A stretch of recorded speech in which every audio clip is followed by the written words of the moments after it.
is truly no bigger Week 3 game in the history of the NFL in my mind than the game between the Chargers and the Vikings. Turn your volumes up, family, because Kirk Cousins, Justin Herbert, they're head-to-head. Both are top 10 in passing yards, but it's yet to result in a win. Bring us on camera. I got to paint this picture. Kirk Cousins, his head coach, Kevin O'Connell, in his second year. Justin Herbert, his head coach, Brandon Staley, in his third year. Both of them are young, bright, blossoming head coaches. Both of these quarterbacks are incredibly high paid. Kirk Cousins, one of the most high paid. Justin Herbert, I think the second or third highest paid.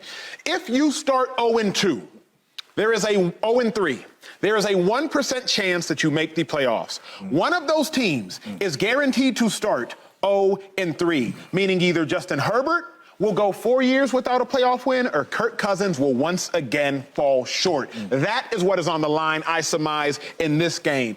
Joy, who needs to win it more with all that being said? Chargers, Vikings. Wouldn't it be funny if they tied? I know. So ruin all of this. So bad. I think it's worse.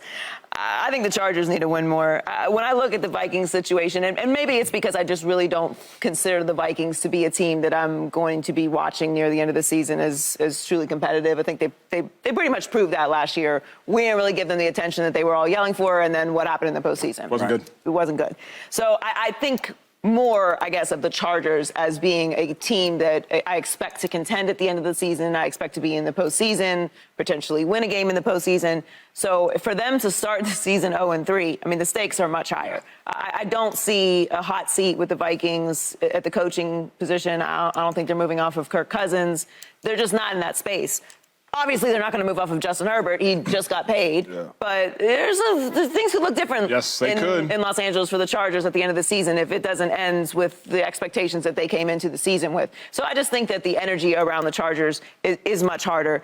And it's the AFC. Like the Vikings, I know the percentage is bad, but the Vikings could pull it together, run it off, and I still think make the postseason, even if they started this way. I think it's too tight in the AFC for the Chargers to come into the season the way that they have if they lose this game.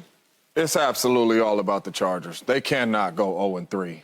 Why not? I'm looking at... Why not? You can't make a bold statement. I'm about to break it down to you. I'm here for it. I'm looking at Derwin James. I'm looking at Khalil Mack. I'm looking at Bosa. And that's just a couple on the defensive side of the ball. Then I'm looking at Herbert, and I'm looking at Austin Eckler, and I'm looking at Mike Williams, and I'm looking at Keenan Allen. Every single year we come into this thing and we say the Chargers have a chance to win the Super Bowl. Right? You have a stud at the quarterback position. You have studs around them. You got playmakers on the defensive side of the ball. And we in this position again? I'm telling you right now, if the Chargers lose this one, somebody's going to get fired. And you hate to say it, but we did not come into this season with the Vikings saying, Dalvin Cook, you can go, and we all think the Vikings was going to get to the Super Bowl, especially after losing to the Giants in the playoffs. Yep. Everybody over there is going to be safe. Kirk Cousins might get traded or whatever, but everybody over there is safe, coach included. The Chargers, that ain't the case.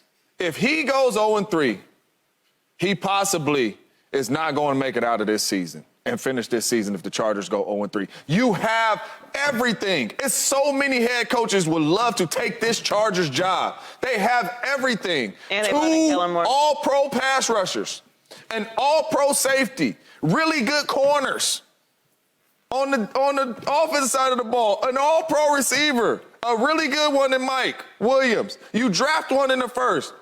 A really good running back, a Pro Bowl running back in Austin Eckler. What are we talking about? We looking at 0-3?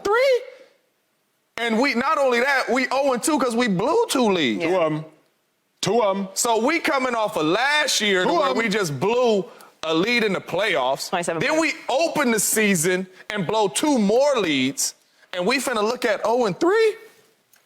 Yeah. Come on, man. I'm going to go with the Chargers. And the reason why is because even this year, the way they're playing, we haven't seen nothing like this. For example, let's look at these numbers. First of all, they're averaging 29 points per game. That's 6th in the NFL, right? They're averaging 150 yards per game rushing. That's 5th in the NFL. And they're not turning the ball over. Like last game, he didn't have no turnovers. So I'm like, okay, they're running the ball efficiently. The quarterback is being efficient with the ball, no turnovers.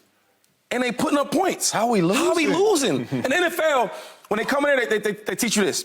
We need to get turnovers. We don't want to turn the ball over. We want to rush the ball, and we want our quarterback to be efficient. Okay, we doing all that. We putting points up. Why are they losing? The defense. The defense is ranked 30th in NFL with 32 points per game. That's terrible.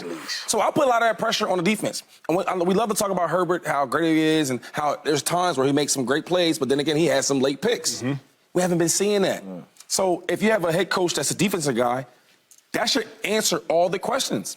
And if they don't win this game, like you talked about, Staley may be gone. He might. He may be gone. Somebody has to be special for the Chargers. Chargers got a lot of pressure. Coach Staley, you got to be special. Friend of mine, friend of the show, thus, got to be special. Herbert, you have to be special. Versus the Dolphins, you had 2 timeouts, a minute, 30 seconds left. Got to go down the field. Sack, grounding, sack at home. Versus the Tennessee Titans in overtime, you won the toss. Go in the game.